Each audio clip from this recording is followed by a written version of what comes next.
Imagine you're sitting at your college graduation, right? It's May of 2026. Okay, setting the scene. I like it. Yeah, so the speaker steps up to the podium, just the mic, looks out at this whole sea of caps and gowns.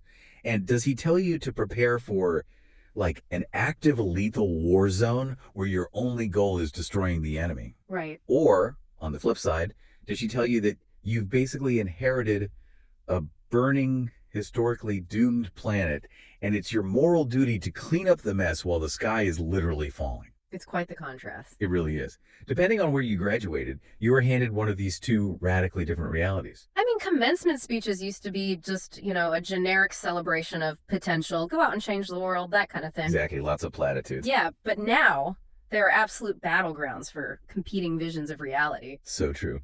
Welcome to today's deep dive, everyone. Today, we're exploring a really core question.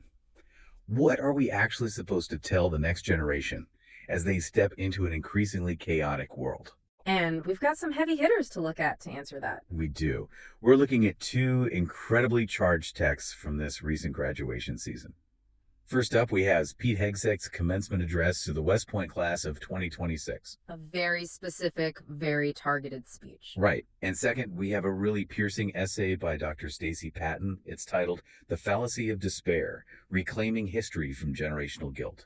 And she actually uses this piece to directly critique the modern progressive commencement mood. She even explicitly calls out Hegseth's speech in the process, which makes this pairing so fascinating. It really does. So our mission for this deep dive is to unpack these two distinct rhetorical strategies. On one hand, a strict, unapologetic military leadership philosophy, and on the other, the sharp rejection of modern generational despair. We're basically looking at how each side views historical progress and, well, what drives their emotional calls to action. Exactly. And just to be completely transparent with you listening before we get into the weeds here, we are looking at two highly polarized texts today. Very polarized. Yeah, they sit on complete opposite ends of the political spectrum.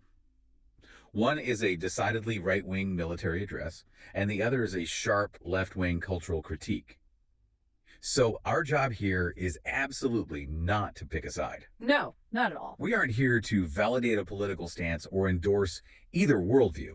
We're just putting on our analytical hats to figure out how these arguments are built. We want to know what engines are driving them, right? Why are they so wildly effective on their specific audiences? Exactly. We are just here to map the rhetoric impartially. Because if you want to understand the cultural forces shaking the next generation of leaders, you really have to look at the exact words they're being given. You have to look at how they're being told to define their purpose. Right. So let's jump straight into Pete Hegseth at West Point. He does not start with your typical, reach for the stars kind of message. Not even a little bit. He comes right out of the gate, bringing greetings from President Donald Trump. Yep, starts right there. And then he immediately grants what he calls a complete and total pardon for any minor infractions the cadets might have committed during their time in the academy. Which is, a pretty bold way to open. It is. It immediately establishes this specific tone of authority. He is speaking to a military audience, and he wants to frame their entire calling right away. Right. And he uses scripture to do it, doesn't he? He does. He uses a verse from Isaiah chapter 6, verse 8. It's where the Lord asks, "Whom shall I send?" And the prophet's response is, "Here I am, send me." Send me. That's a classic military touchstone. He points out that 4 years ago, these cadets raised their right hands and individually said, "Send me." But then he makes this very deliberate rhetorical shift. Yeah, this is a crucial pivot. He tells the graduating class that today, right as they become officers, that phrase transforms from an individual "send me" to a unified "send us." Send us. So why is that shift so important for his argument? Well, to understand why that matters, you really have to look at the psychology of unit cohesion. Okay, unpack that a bit. Sure. The entire premise of military training is basically stripping away the individual identity, right? The goal is to build an unbreakable, unified block. Because your survival literally depends entirely on the person next to you. Exactly. And Hegseth takes that concept of cohesion and uses it to explicitly reject what has become a very common institutional phrase. Oh, right. The diversity phrase. Yes. He attacks the idea that, quote, diversity is our strength. He actually calls it the dumbest phrase in military history. Wow. He literally tells them it is absolute nonsense that gets people killed in combat. Which, I mean, that's a jarring thing to hear at a graduation. It's incredibly blunt, but his argument is that diversity is an inherent vulnerability if it isn't completely subsumed by a shared purpose. So he's telling these newly minted officers what? To just ignore identity entirely? Pretty much. He tells them not to seek color, not to meet arbitrary quotas, and that they absolutely do not have time to celebrate identity months. That is a total rejection of the current corporate or academic standard. Absolutely. For him, the oath to the Constitution, the mission, the lethality of the unit, that is the only acceptable unifying force. Anything else is just a distraction from the mechanism of warfighting. Yeah, and he paints this picture of what he calls the slow slide. The slow slide. He argues the Army has been, systematically weakened by lowered physical standards, by this bureaucratic obsession with race and gender, and by a political correctness where long-standing traditions are just tossed aside. Tossed aside just to appease modern sensibilities, yeah. And he looks at this class of 2026 and tells them that they are the cure for that slow slide. He calls them the snapback. The snapback to true north. And for Hegseth, true north is entirely focused on readiness and practical lethality. It makes me think of an immune system response, like an incredibly rigid one. Oh, that's an interesting way to look at it. How so? Well, if you look at his vision of military leadership, he treats things like social engineering or what he labels woke ideology as foreign bodies. I see. Like viruses. Exactly. They're viruses that have to be aggressively, unapologetically expelled from the host, the army, if it's going to survive the brutal reality of actual combat. He even throws in a line about how those ideologies might be fine for a civilian faculty lounge at Harvard, right? But on the battlefield, the enemy does not care about your feelings. Yeah, that analogy really gets to the heart of his argument. He is demanding an institutional immune system purged of anything that doesn't directly contribute to destroying the enemy. Because the battlefield does not grade on a curve. Right. But this raises a question I really struggled with when I was reading his text. What's that? If the focus is so intensely, almost exclusively, on unapologetic lethality, and as he puts it, not throwing pronouns at the enemy, how does he frame the moral purpose of all that violence? That's a great question. Like, if you strip away all the modern social awareness, how does he justify the why behind the lethality to these young men and women? Well, he roots the emotional call to action in a very clear moral binary and this profound sense of brotherhood. All binary. Yeah. He explicitly tells the cadets that the military doesn't fight because they hate what is in front of them. They fight because they love what is behind them. Oh, wow. Their family, their freedom, their flag. Exactly. We don't fight because we hate what's in front of us. Mm-hmm. I mean, objectively, that is a powerful rhetorical anchor to drop for a young soldier. It is, because it shifts the psychological burden of violence. It turns aggression into an act of profound protection. Right. It's not about malice, it's about defense. And to execute that protection effectively, he emphasizes preparation above everything else. He actually shares this very visceral anecdote from his own time as a young lieutenant leading a platoon in Baghdad. Oh, right. The air assault story. Yeah, so they had 36 hours to prepare for a raid on an Al-Qaeda objective. Yeah. And he says he spent every single minute of that time prepping. Just nonstop studying. Doing map reconnaissance, studying satellite imagery, memorizing the terrain. And it ended up saving them. Yeah, right. Because the helicopters dropped them the wrong spot. Yeah. Totally the wrong spot. In the middle of a mud field, in the pitch dark, and their GPS completely failed. That sounds terrifying. Picture that for a second. You are 22 years old, standing in the dark in hostile territory, and every single soldier in your platoon turns and looks directly at you for the answer. And because he was overprepared, he knew which way to orient them without the tech. Exactly. He uses that story to hammer home a crucial reality. You will never be perfect, but you can always choose to be the most prepared person in your unit. And then, after giving them this heavy burden, he offers them what he calls the ultimate institutional prize, top cover. Top cover, yes. He tells them his job, sitting at the Pentagon, is to basically take a chainsaw to the bureaucracy, untie their hands, and back them up when they make the hard calls. Consider the psychological relief that provides a young second lieutenant. It's massive. He is promising them immunity from being second-guessed by people sitting in air-conditioned offices in Washington, D.C. He's granting them the authority to prioritize lethality over likability. Right. By promising top cover, he's assuring them that if they enforce the ruthless standards of war, the institution will not abandon them to the court of public opinion. It's an incredibly potent mix, isn't it? placing this heavy burden of responsibility on their shoulders, but pairing it with unwavering institutional backing. It really is. Okay, so Hegseth is handing his graduates absolute institutional protection, a clear mission, and the promise that he has their backs. Right. But when you look at the civilian commencement stage as happening that exact same week, progressive speakers aren't offering protection at all. Not even close. According to Dr. Stacy Patton's essay, they are handing graduates the exact opposite, crushing, unprotected anxiety. Yeah, Patton's essay is a devastating critique of how modern progressive voices are framing the present moment to young people. And she comes at it from the perspective of a historian. Yes, a historian who is deeply alarmed by what she is hearing. She says she's been listening to these liberal commencement speeches, and they all follow the exact same apocalyptic playbook. The doom and gloom playbook. Exactly. The speakers stand up there and solemnly inform the graduates that they are inheriting the, quote, worst world. They cite, like, global pandemics, the existential dread of climate change, the rise of algorithmic brain rot, housing precarity, Trump's re-election. and my favorite line from her essay, what she vividly describes as a hot ghetto mess White House featuring a UFC cage on the lawn. It's a striking image, and Patton identifies a specific psychological mechanism at play with all this rhetoric. She calls this messaging therapeutic defeatism and generational guilt. Okay, I had a really hard time with this part of Patton's argument, though. How so? Let's just look at the reality of the situation for a young person today. If things legitimately feel terrifying, and I mean, Patton herself openly acknowledges the very real rollbacks of rights, the attacks on public education, the loss of reproductive freedom. She does acknowledge all of that, yes. So shouldn't we validate that trauma? Doesn't a speaker pointing out how hard things are show empathy to the students? Why does Patton see this supposed empathy as a weapon being used against these graduates? Well, because it triggers a behavioral concept known as learned helplessness. Learned helplessness. Okay. Patton's argument is that calling today the worst time ever isn't empathy at all.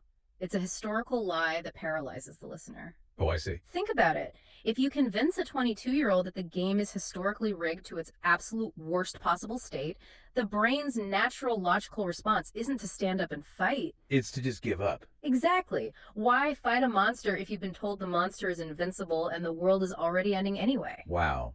So by exaggerating the scale of the current crisis, these speakers are inadvertently stripping young people of their agency. And worse, they're stripping them of their historical reality. What do you mean? Patton argues that this rhetoric flattens past suffering into what she calls a foggy inconvenience. She runs through this brutal litany of actual history to ask these doomsaying speakers, worse than when? Worse than when? That's a powerful question. She says, is it worse than slavery, when children were literally sold away from their screaming mothers?